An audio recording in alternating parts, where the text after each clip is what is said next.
What's going on, guys? I'm Chris and welcome back to another video. So today I'm giving you my review of Killers of the Flower Moon, the newest Martin Scorsese film that clocks in at 3 hours and 26 minutes. But before I give you guys my honest thoughts on this movie, be sure to hit that like button. Comment down below your thoughts on this one if you've seen it or your expectations if you have not yet watched the movie. Subscribe and hit that notification bell to help reach my goal of 100,000 subscribers here on the channel. It means a lot as I'm trying to make that final push. And if you want more content, check out the Unusual Couple podcasts linked down below for weekly episodes with myself and my girlfriend Cam. So the year's 2023 and we've got ourselves a new Martin Scorsese movie, and he's without a doubt one of the most influential directors of all time. Many might even claim him to be the greatest director of all time. But does Killers of the Flower Moon live up to the Scorsese name? I've got a lot to talk about. I'm going to start with my pros, or the things I really enjoyed with this film. Now, before I dive into the technical aspects, performances, the direction, any of that stuff, I want to talk about the actual plot of this movie and how it was basically a history lesson for me. I said the same thing when I reviewed Oppenheimer, and anytime we get a historical film of sorts, I'm always fascinated because I view a lot of these films as history lessons, and growing up, history was my favorite school subject. I love to just learn about world events that have taken place over all the years, and I am very unfamiliar with the Osage murders, the FBI getting involved, all these different things. It was all new to me, and so I was inherently fascinated with the story this film presented. It's a 3 hour, 26 minute runtime. I'll get into if that favors the story or not a little bit later. This is a textbook, well-made film. You really don't get better than this in terms of the technical aspects, the direction, the performances, like across the board, everyone knocked it out of the park and then some. I'll start by highlighting how gorgeous this film looks. I mean, pretty much every Scorsese film visually is just super appealing to look at. Like throughout the entire runtime of this movie, I was in awe of how beautiful the film looked. Certain scenes in this movie took place at dawn or twilight, and my god, did it just look so beautiful. And there is a lot of shots in this film that are just continuous, and that's like a Scorsese trademark. We all know like some of those tracking shots, but the camera work in this film was really impressive. It obviously made it easy to get into the story as a viewer, but more importantly, it added to the visual flair of certain scenes, and in certain moments even added to like the dramatic stakes of the movie. Now, the performances in this movie, outstanding. Like everyone should probably be nominated for an Oscar across the board. I'll start by praising Lily Gladstone, who plays the character Molly in the film, one of the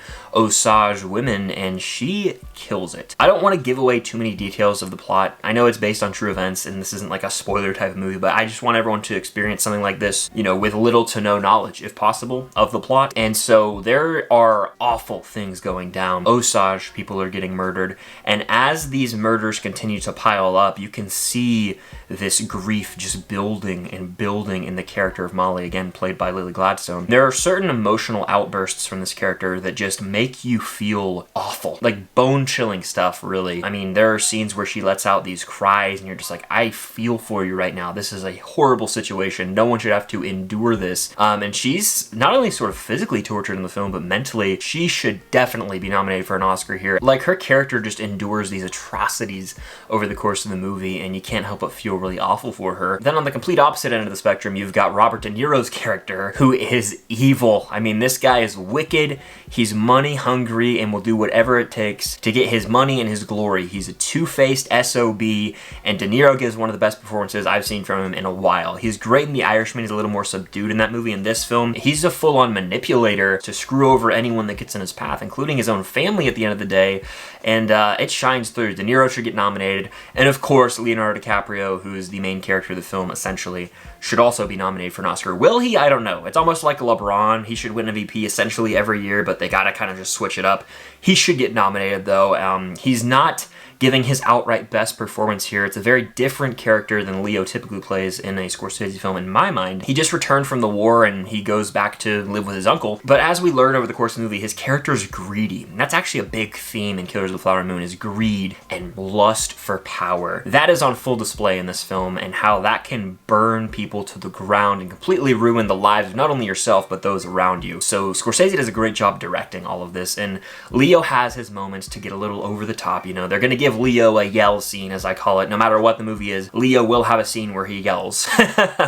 Especially as we get into the third act of the movie and more drama starts to unfold. I'll say that much, don't want to reveal too many details. He really gets to shine. Those three performances all should get Oscar nominated. Scorsese does such a good job of directing all of them, and this story, there's just so much passion. You can tell his heart is fully in it, and I have to commend him. He's still kicking ass as a director all these years later after, you know, Mean Streets and Taxi Driver. The man still got it, and there's not many like him at his age that are still directing films of such high quality. But now that I've praised all that, let's talk about how this movie's an emotional gut punch. bunch. It's 3 hours and 26 minutes, and pretty much the entire time at a certain point, it's just a scene that will wreck you after another scene that will wreck you. It'll rip your heart out, it'll throw it down the drain, and then light that drain on fire. I mean, this is stuff that I don't ever see myself going back to. And that's not a bad thing. Not every movie's meant to be rewatched, like, you know, Back to the Future or Raiders of the Lost Ark. This is the type of movie you probably watch once and you're good, because it is so taxing on the mind as you watch through it. I mean, we're constantly witnessing these inhumane acts throughout the film, murders of innocent people for money. It's despicable. The worst of humanity is on display throughout this movie,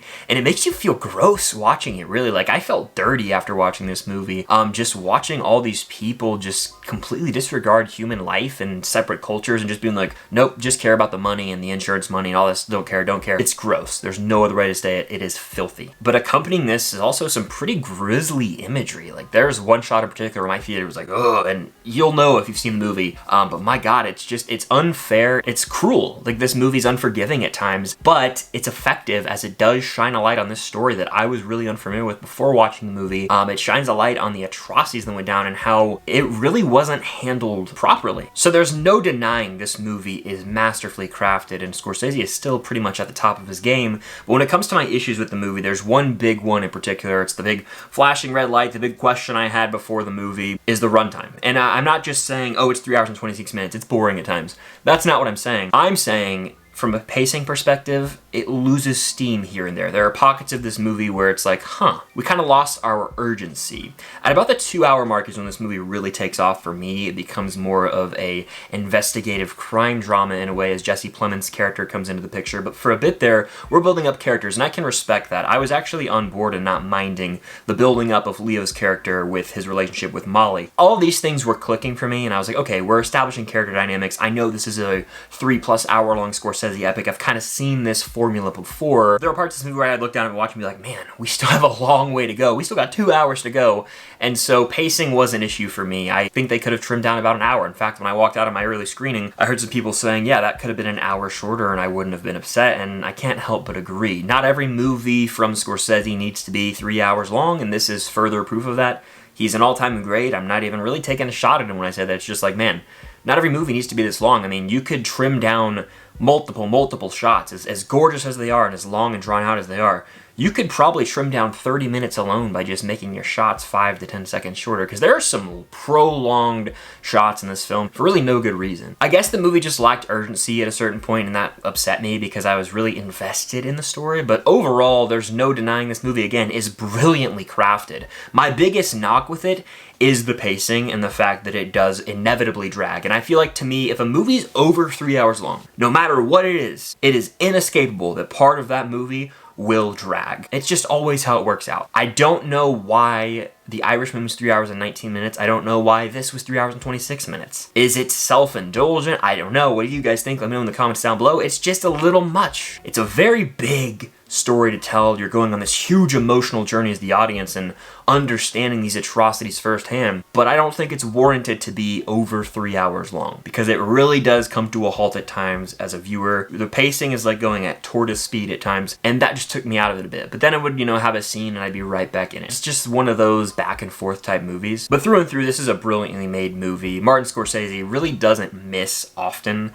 He makes great films, and from a technical standpoint, from a direction standpoint, from a performance standpoint, it is outstanding. Is it my favorite of his? No. Is it my favorite movie of the year? No. But it is a very, very good movie. Like a strong 4 out of 5 film that's just about an hour too long. Will I watch it again? Likely not, because of how emotionally draining it was. But it's a story that I think everyone should give the time of day. If you find yourself with 3.5 hours to spare, I would recommend watching this, because it's a very powerful story that hasn't really been talked about much, I feel, ever. So it was a very important movie that taught me a lot, and I feel like it's extremely relevant nowadays. But those are just my honest thoughts. Let me know yours in the comments down below. Hit that like button, subscribe, and hit that notification bell to help reach my goal of 100,000 subscribers here on the channel. It would mean a lot. But that'll do it. Thank you guys as always for watching, and until next time, I'll see you guys later.